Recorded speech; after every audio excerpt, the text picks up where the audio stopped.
नमस्कार, न्यूज 18 राजस्थान पर बहुत स्वागत आप सभी दर्शकों का। मैं हूं आपके साथ हेमंत कुमार और चलिए खबरों की शुरुआत करेंगे इस वक्त की सबसे बड़ी खबर के साथ। राजधानी जयपुर से बड़ी खबर है, जहां पर हाईकोर्ट परिसर में एक संविदा कर्मचारी के आत्महत्या करने की जानकारी सामने आई है। घटना के बाद आक्रोशित वकीलों ने हाईकोर्ट के बाहर आकर के प्रदर्शन भी किया है। गेट नंबर 3 के बाहर इकट्ठा होकर के ये वकील अब नारेबाजी कर रहे हैं और आज मनीष कुमार सैनी ने फांसी लगा करके आत्महत्या हाईकोर्ट परिसर में की और तीसरी मंजिल पर बी ब्लॉक के अपील सेक्शन में ये फंदा लगाया। सुसाइड की जानकारी जैसे पुलिस को मिली, जांच पुलिस की तरफ से जारी है। ज्यादा जानकारी के साथ हम सीधे रुख कर लेते हैं, हमारे सहयोगी विष्णु शर्मा मौके पर मौजूद हैं। विष्णु, क्या अपडेट और जानकारी है इस पूरे मामले को लेकर के अभी? देखिए, आज हाईकोर्ट परिसर में जो संविदारत कर्मचारी थे मनीष कुमार सैनी, उनकी सुसाइड प्रकरण के बाद अब तक जो लाश है वो अब तक भी वहीं पर है जहां पर वो फंदे से लटके थे। और उसके बाद में अब घटना का जो विरोध है वो काफ़ी बढ़ गया है। ऐसे में जो आक्रोशित वकील समुदाय है वो हाईकोर्ट के बाहर सड़क पर आ गया और यहीं पर जाम लगा दिया गया है। काफ़ी संख्या में वकील समुदाय के लोग यहाँ पर मौजूद हैं, कुछ वकील भी हमारे साथ मौजूद हैं। क्या घटना है, क्या मांगे हैं, क्यों रास्ता जाम किया है? हमारे यहाँ संविदा कर्मचारी मनीष सैनी जी का आज सुबह उन्होंने सर पीड़ित होके उन्होंने अभी सुसाइड कर लिया। 8:30 बजे जब हम लोग यहाँ आए तो हमने देखा कि वो फंदे पर लटका हुआ था। उसने एक सुसाइड नोट भी छोड़ा है। सुसाइड नोट में लिखा है कि उनकी डीवी में एक वो पिटीशन लगी हुई थी, उस पिटीशन में उनके रिट लगी हुई थी, उसमें उनके पक्ष में फैसला कर दिया था। उसको फिर सरकार ने SLP लगा के सुप्रीम कोर्ट में चैलेंज किया। आज वो पेंडिंग है। 18 साल उसको लगातार हो गए, वो लगातार लोग यहाँ काम करें। उनकी आज उनको जो पे स्केल दी जा रही है, एक मिनिमम जो पे स्केल है वो 4400 रुपए दी जा रही है, जो एक मिनिमम वो मिल नहीं रहा। और मांगे क्या है आप लोगों की? मांगे हमारी मांगे ये है कि जो आश्रित परिवार है उनके लिए 1 करोड़ रुपया, उनकी पत्नी के लिए सरकारी नौकरी और उनके बच्चों के लिए आश्रित पेंशन। और जो भी मैडम आप लोगों को सड़क पे उतरना पड़ा है एक कर्मचारी के लिए, सब जब बातें नहीं मानी जाती, हमारी बातों को नहीं पहुंचाया जाता ऊपर तक, तो सड़क पर उतरना ही पड़ेगा। आज एक एम्प्लॉय ने इस तरह से सुसाइड किया, कल और करेंगे। केवल मात्र 455 रुपये उससे पर डे, 155 रुपये पर डे के हिसाब से वेजेस मिलता था। कैसे इस महंगाई के जमाने में वो घर से चलाएगा? तो इसीलिए ये जो विरोध है वास्तव में जायज है और चलता रहेगा जब तक हमारी मांगे पूरी नहीं होगी। तो मैं एक बार आपको दिखा रहा हूँ यहाँ का दृश्य। सबसे पहले ये जनपद है और आप देख सकते हैं कि काफी दूर दूर तक वकील समुदाय के लोग जनपद के यानी अम्बेडकर सर्किल की तरफ भी खड़े। और वहीं पे जो दूसरा दृश्य है वो है स्टेचू सर्किल की तरफ का, जहाँ पर बैरिकेड लगा दिए गए हैं, कार भी वहां पर खड़ी कर दी। वहीं पर अग्निवर्षा के जो वाहन है, ERT के जो कमांडोज हैं, उनको यहाँ पर लाया गया है कि किसी भी तरीके से कोई स्थिति यदि बिगड़ती तो उसको निपटा जा सके। तो फिलहाल विरोध और नारेबाजी यहाँ पर जारी है। एक बार फिर से मैं दिखा रहा हूँ मेरे पीछे की तरफ, एक बार फिर से बातचीत करते हैं। कब तक ये धरना चलने वाला है आप लोगों का? विरोध, हमारी डिमांड पूरी नहीं हो जाती, हम ऐसे धरने पर बैठे रहेंगे। हमने लॉ सेक्रेटरी से बात की, AG साहब को भी सूचित कर दिया। हमारी डिमांड जो है, मेन डिमांड है कि 1 करोड़ रुपए दिया जाए कर्मचारी को, उसके आश्रित उसकी जो वाइफ है उसको सरकारी नौकरी दी जाए, एजुकेशन के लिए पैसा दिया जाए। ये हमारी एक महत्वपूर्ण मांग है। विष्णु, चलिए बहुत शुक्रिया तमाम जानकारी के लिए। नजर बनाए रखिए, अपडेट हम आपसे लेते रहेंगे। बहरहाल एक और बड़ी खबर आ रही है बीकानेर के इलाके से। इस वक्त की सबसे बड़ी खबर है, जहां पर सैनिक राम स्वरूप को शहीद का दर्जा देने की मांग हो रही है। पुलिस और ग्रामीणों में इसे लेकर के सहमति नहीं बनी है। बीकानेर जयपुर हाईवे पर ग्रामीणों का धरना लगातार जारी है। दूसरे दिन भी ग्रामीणों की तरफ से हाईवे पर प्रदर्शन किया जा रहा है। तस्वीरें आपकी टीवी स्क्रीन पर है। परिजनों और ग्रामीणों ने शव लेने से इनकार कर दिया। शहीद का दर्जा देने की मांग को लेकर के ग्रामीण अड़े हुए हैं। जम्मू कश्मीर के अनंतनाग में ये निधन हुआ था और नोखा विधायक सुशीला डूडी के साथ ही पूर्व मंत्री गोविंद मेघवाल समेत कई जनप्रतिनिधि मौके पर मौजूद हैं। फिलहाल मांगे नहीं माने जाने तक हाईवे पर धरना लगातार जारी है।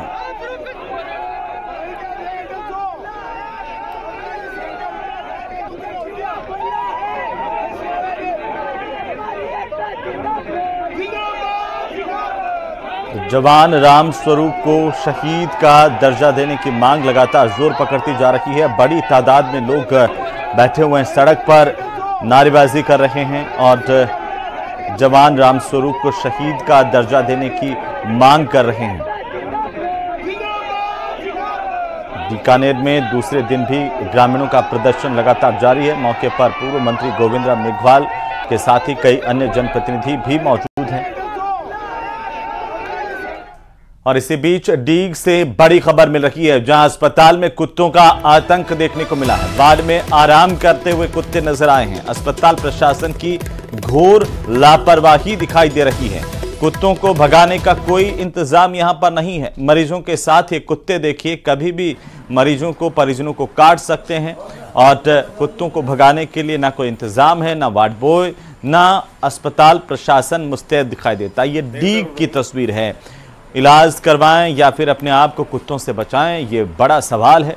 डीग में अस्पताल प्रशासन की भारी लापरवाही सामने आ रही है, जहां पर अस्पताल के वार्डों में कुत्ते आराम कर रहे हैं। सरकारी अस्पताल की तस्वीर देखिए, जहां एक तरफ वार्ड में मरीजों का इलाज चल रहा है, वहीं कुत्तों का राज है। इन कुत्तों से मरीजों, तीमारदारों को लगातार परेशानी का सामना करना पड़ता है। सब लोग असुरक्षित भी महसूस कर रहे हैं, लेकिन अस्पताल प्रशासन की तरफ से इन कुत्तों को यहां से हटाने की कोई कोशिश नहीं की जा रही है। इससे कई सवाल खड़े हो रहे हैं। और अब खबर राजधानी जयपुर से, जहां पर एसएमएस अस्पताल के सामने एक वीडियो सोशल मीडिया पर तेजी से वायरल हो रहा है, जो अस्पताल के सामने का वीडियो है। और वीडियो में ये देख सकते हैं कि कैसे अस्पताल के सामने कुत्ता एक इंसानी पैर को खा रहा है।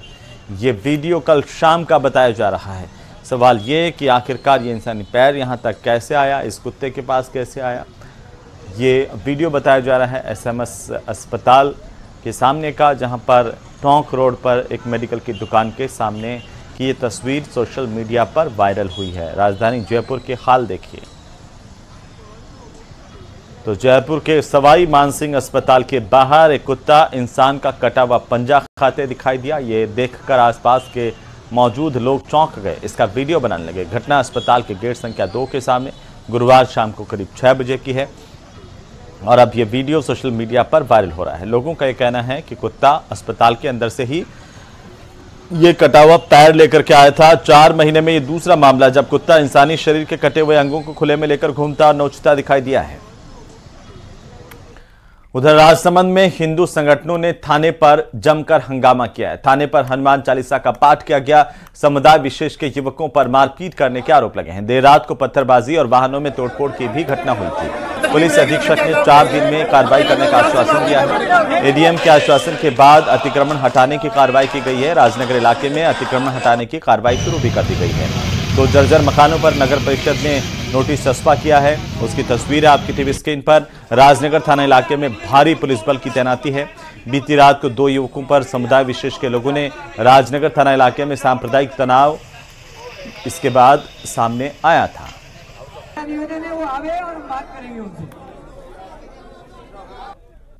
इस विचारधारा को समझना चाहिए। ये थूकने की योजना आई कहां से, इनके अंदर से।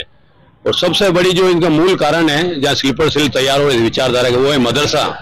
इन मदरसों को अनिवार्य तौर से बंद किया जाए। तो धर्म और रिलीजन, अपना शास्त्र जो संविधान भी कहता है, धर्म है वो मूलतः सनातनी, रिलीजन में सभी संप्रदाय मजहब वगैरह आते हैं। लोगों ने मारपीट कर दी थी, जिसके विषय में गत रात्रि हमने मुकदमा दर्ज किया और उस परिप्रेक्ष्य में कुछ टीमें उन लड़कों को ढूंढ रही है। रात के घटनाक्रम के बाद पूरे शहर के अंदर किसी प्रकार का तनाव ना हो, इसलिए हमने हमारा जाब्ता, हमारे डिप्लॉयमेंट पिकेट्स वगैरह लगाए। उसी के आक्रोश स्वरूप आज सुबह थाना राजनगर जिला राजसमंद में काफी लोग इकट्ठे हुए।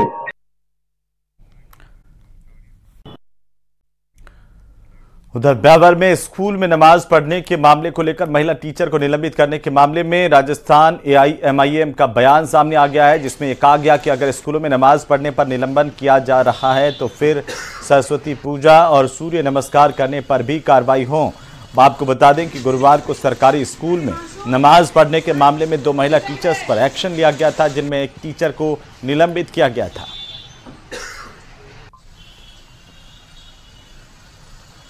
सरकार के इस फैसले की मजम्मत करते हैं और हम सरकार से कहते हैं कि अपने इस पक्षपातीपूर्ण रवैये को बंद कर देश और प्रदेश के विकास की बात करनी चाहिए। राजस्थान सरकार के जो शिक्षा मंत्री हैं, मैं उनसे भी ये कहना चाहूंगा कि आपका ये जो फैसला है तोगलकी फरमान है।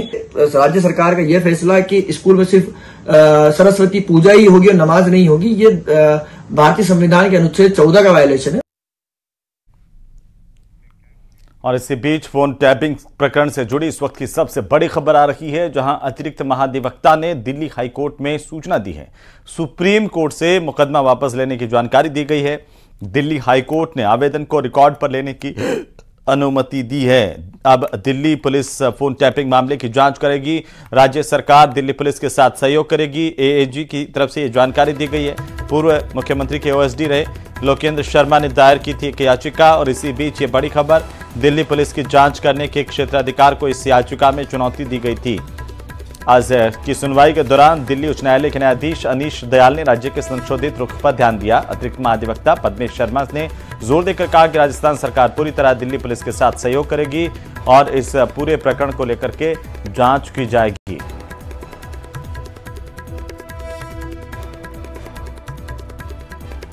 तो सुप्रीम कोर्ट से मुकदमा वापस लेने की जानकारी दी गई है कि राज्य सरकार की तरफ से जो मुकदमा है सुप्रीम कोर्ट से वापस ले लिया गया। अब दिल्ली पुलिस इस पूरे मामले को लेकर के जांच कर रही है। इसी बीच ये बड़ी खबर सामने आ रही है। अतिरिक्त महाधिवक्ता की तरफ से दिल्ली हाई कोर्ट में सूचना दी गई। सुप्रीम कोर्ट से मुकदमा वापस लेने की जानकारी दी गई है। ज्यादा जानकारी के साथ हमारे सहयोगी शंकर आनंद फोनलाइन पर जुड़ चुके हैं। शंकर, क्या इस पूरे मामले को लेकर के अपडेट है? देखिए, इस मामले पर जिस तरह से गजेंद्र सिंह शेखावत के फोन टेपिंग मामले में अब राजस्थान सरकार ने सुप्रीम कोर्ट में मुकदमा वापस लेने के बाद हाईकोर्ट को सूचित करने का जो मामला था, इस मामले पर अब दिल्ली पुलिस जो है आगे की तफ्तीश भी करेगी। और जिस तरह से गजेंद्र सिंह शेखावत फोन टैपिंग मामले में एक बड़े कानूनी घटनाक्रम के तहत जिस तरह से राजस्थान के अतिरिक्त महाधिवक्ता शिव मंगल शर्मा ने आज दिल्ली उच्च न्यायालय को सूचित किया कि दिल्ली राज्य सरकार ने आधिकारिक रूप से सुप्रीम कोर्ट से अपना मुकदमा वापस ले लिया है। शंकर, क्या ये जो याचिका है वो लोकेश शर्मा की ओर से दाखिल की गई थी? देखिए, इस मामले पे जिस तरह से एक याचिका की अगर बात करें तो इस मामले पे जो औपचारिक तौर पे बताया गया है कि राजस्थान के अतिरिक्त महाधिवक्ता शिव मंगल शर्मा ने आज दिल्ली उच्च न्यायालय को सूचित किया कि राज्य सरकार ने आधिकारिक रूप से सुप्रीम कोर्ट से अपना मुकदमा वापस ले लिया है। और इस कदम के साथ ही राजस्थान सरकार के रुख में बड़ा बदलाव आया है, जिससे अब दिल्ली पुलिस को अब इस विवादास्पद एफआईआर की जो जांच है जारी रखने की अनुमति बिल्कुल शंकर, नजर बनाए रखिए। बहुत शुक्रिया तमाम जानकारी के लिए। अपडेट हम आपसे लेते रहेंगे।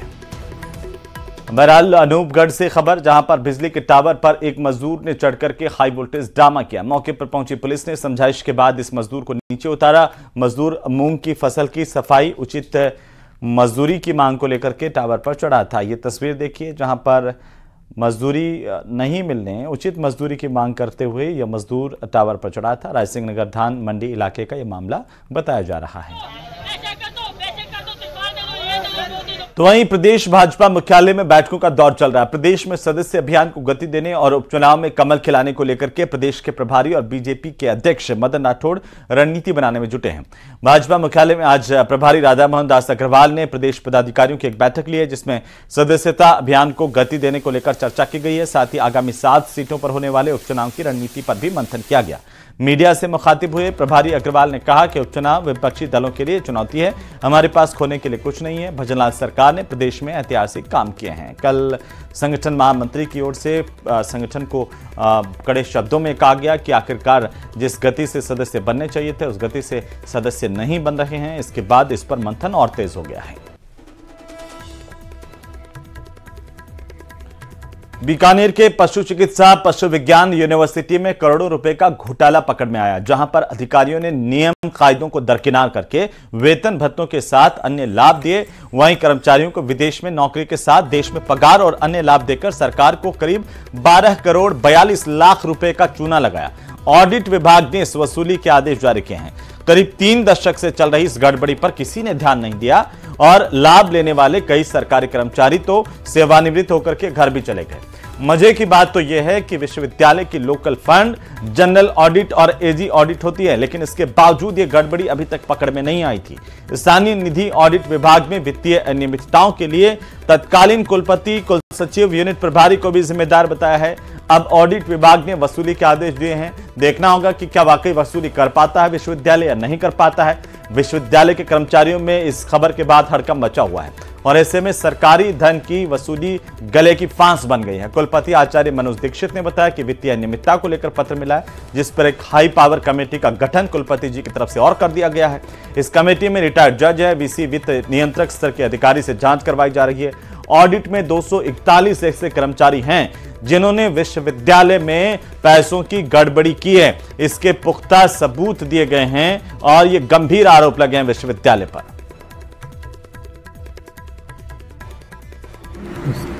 विश्वविद्यालय में स्थानीय निधि संप्रेषण विभाग द्वारा एक सेवा अभिलेखों की विशेष जांच के अनुरूप जब ये कार्य हुआ था तो उनका पत्र आया था इस संबंध में, और उस जांच रिपोर्ट में उन्होंने कैरियर एडवांसमेंट योजना को विशेष रूप से लक्षित करते हुए उस पर अपनी आपत्तियां लिखी थी और उसी के सापेक्ष उन्होंने एक धनराशि का आकलन किया है।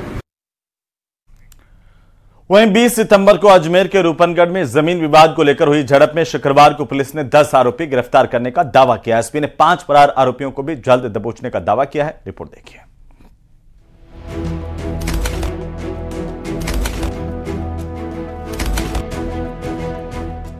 कानून के लंबे हाथों से कोई बच नहीं सकता। हाँ, पुलिस से आंख मिचौली में कोई जरा जल्दी दबोच लिया जाता है तो कोई पुलिस को कुछ देर तक चकमा देने में कामयाब हो जाता है। आपके टीवी स्क्रीन पर नजर आ रहे इन आरोपियों ने सपने में भी नहीं सोचा होगा कि पुलिस इन सबको इतनी जल्दी दबोच लेगी। 20 सितंबर रूपनगढ़ में जमीन विवाद को लेकर हुई थी खूनी झड़प। 2 पक्षों में अंधाधुंध फायरिंग हुई थी, एक शख्स की मौत हो गई थी। शुक्रवार को अजमेर एसपी वंदिता राणा ने मामले का खुलासा करते हुए 10 आरोपियों की गिरफ्तारी का दावा किया।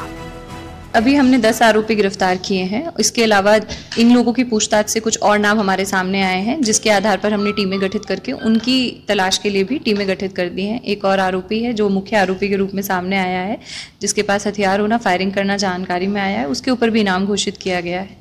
और हमारी मल्टीपल टीम्स जो हैं वो कंटिन्यूसली इस पे काम कर रही हैं। जो बाकी बचे आरोपी हैं उनको भी हम जल्दी ही पकड़ के लाएंगे और मोस्ट डेफिनेटली हमें जल्दी ही सफलता प्राप्त होगी। पुलिस के मुताबिक गिरफ्तार 10 आरोपियों में 6 वारदात में शामिल थे, जबकि 4 वारदात की साजिश में शामिल थे। पुलिस मामले में फरार 5 आरोपियों की तलाश में जुटी है, जिन पर 50-50 हजार का इनाम घोषित है। पुलिस ने आरोपियों के कब्जे से वारदात में उपयोग में लिए गए 10 वाहनों को भी जब्त किया है।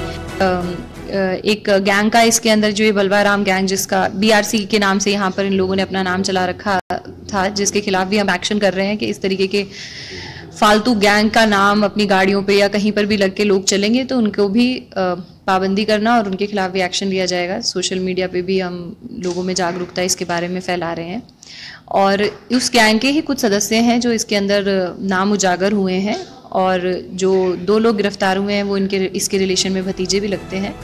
एसपी वंदिता राणा के मुताबिक पुलिस गिरफ्तार आरोपियों की प्रॉपर्टी के दस्तावेज खंगाल रही है। इसके साथ ही इनको और किस किस ने सहयोग किया इसकी भी जांच की जा रही है। मामले में जेल में बंद बलवाराम से भी पूछताछ की जाएगी।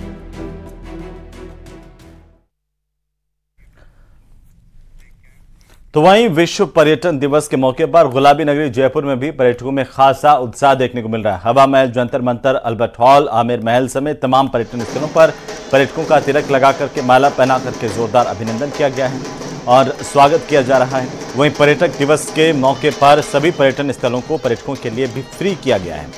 शहनाई वादन के साथ ही लोक कलाकारों की प्रस्तुतियां भी पर्यटन स्थलों पर लगातार जारी हैं, जिससे आने वाले पर्यटकों का भव्य स्वागत किया जा रहा है। राजस्थान की कला संस्कृति से भी उन्हें परिचित करवाया जा रहा है।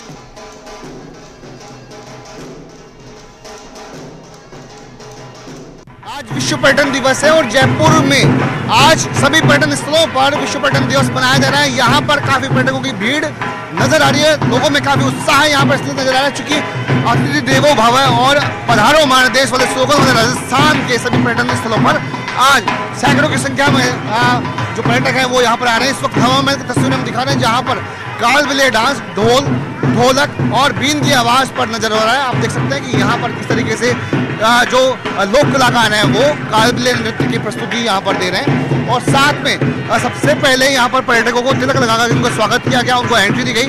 सुबह ठीक 9 बजे यहाँ हवा महल में प्रवेश लेने के लिए काफी संख्या में पर्यटकों की भीड़ नजर आ रही थी। सभी लोग जो है अपने मोबाइल फोन में ये जो माहौल है उसको कैप्चर करने के लिए लग रहे हैं। देख सकते हैं किस तरह का उत्साह है यहाँ पर नजर आ रहा है। कहाँ से हैं आप? कहाँ से हैं आप? ये भी पर्यटक है और मैं दिखा रहा हूँ हवा महल की तस्वीरें जहाँ पर सभी 5 मंजिलों पर इस वक्त पर्यटक अलग अलग जगहों पर घूमते हुए नजर आ रहे हैं। कहाँ से आए हो? तो चलिए इसी के साथ ही इस बुलेटिन में फिलहाल इतना ही। आप देखते रहिए न्यूज़ 18 राजस्थान। नमस्कार।